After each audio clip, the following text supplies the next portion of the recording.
Together we achieve victory over heart failure.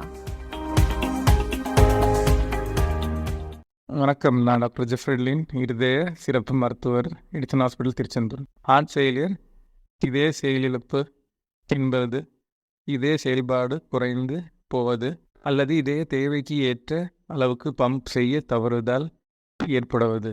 Heart failure அறிகுறிகள்: மூச்சு திணறல், இருமல், படபடப்பு, நெஞ்சுவலி, கால்வயிறு, உடல் வீக்கம், சிறுநீர் குறைந்தால், பசியின்மை, அதிக சோர்வு.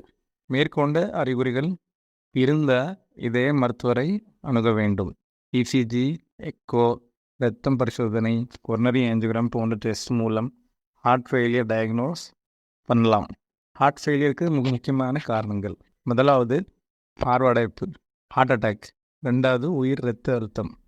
மூணாவது வால்வுகளில் சுருக்கம் மற்றும் லீக்.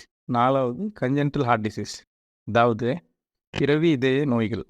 அஞ்சாவது இதய தசைகளில் ஏற்பட நோய்கள். இவற்றில் என்ன காரணம் என்பதை அறிந்து அதற்கான சரியான ட்ரீட்மெண்ட் எடுத்தால் ஹார்ட் ஃபெயிலியர் பேஷண்ட்ஸ் அலையும் தொந்தரவு இல்லாமல் இயல்பு வாழ்க்கை வாழ முடியும். தேங்க்யூ.